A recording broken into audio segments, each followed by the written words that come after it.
দর্শক আমন্ত্রণ জানাচ্ছি সিলেট ভিউ সম্প্রচারে। সাথে আছি আমি নিবেন্দু তালুকদার। ক্যামেরায় আছেন সহকর্মী শহীদুল ইসলাম সবুজ। জানিয়ে দিব আমাদের হাতে থাকা এই মুহূর্তে সিলেটের সকল আলোচিত খবরাখবর। সিলেটের সদর উপজেলার মোগলাগাঁও ইউনিয়নের ১ নং ওয়ার্ডে সুরমা নদী থেকে অবৈধভাবে বালু উত্তোলনের দায়ে একজনকে ১৫ দিনের বিনাশ্রম কারাদণ্ড দিয়েছেন ভ্রাম্যমাণ আদালত। সোমবার সকাল ৮টা থেকে দুপুর ১২টা পর্যন্ত উপজেলা প্রশাসন পরিচালিত এই ভ্রাম্যমাণ আদালতের নির্বাহী ম্যাজিস্ট্রেট ছিলেন সদর উপজেলা সহকারী কমিশনার ভূমি মোহাম্মদ সম্রাট হোসেন। কারাদণ্ড প্রদানের বিষয়টি সিলেট ভিউকে নিশ্চিত করেছেন সদর উপজেলা নির্বাহী কর্মকর্তা নাসরিন আক্তার। ভ্রাম্যমাণ আদালত পরিচালনাকালে সিলেট মেট্রোপলিটন পুলিশের জালালাবাদ থানার একদল পুলিশ সহযোগিতা করেন। এ সময় স্থানীয় ইউপি প্যানেল চেয়ারম্যান ও সদস্যরা উপস্থিত ছিলেন।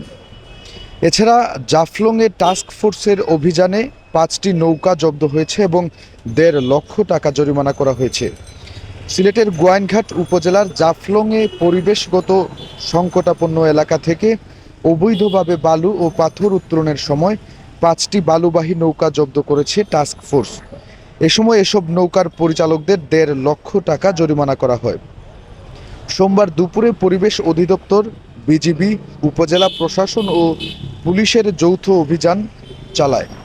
গোয়াইনঘাট উপজেলা সহকারী কমিশনার মোহাম্মদ তানবীর হোসেন সিলেট ভিউকে জানান, সোমবার দুপুর 1টার দিকে জাফলংয়ের ইসিএ এলাকায় পরিবেশ অধিদপ্তর সিলেট বিভাগীয় কার্যালয়ের সহকারী পরিচালকের নেতৃত্বে তাদের একটি টিম, বিজিবি ও গোয়াইনঘাট থানা পুলিশের দলের অংশগ্রহণে ভ্রাম্যমাণ আদালত পরিচালনা করা হয়।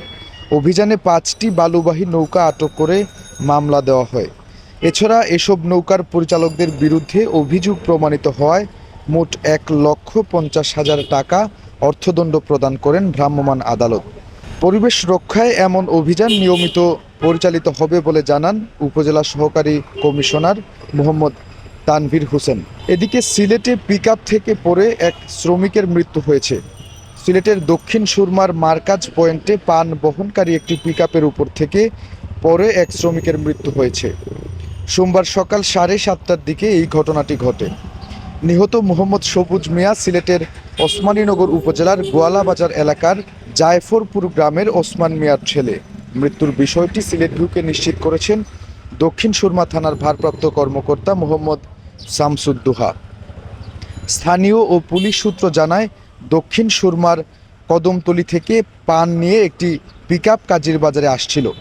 শ্রমিক হিসেবে সবুজ সেই পিকআপে পান ভর্তি ও নামিয়ে দেওয়ার চুক্তি করেছিলেন। তাই কদমতলী থেকে তিনি পিকআপের উপর করে কাজীর বাজার আসছিলেন।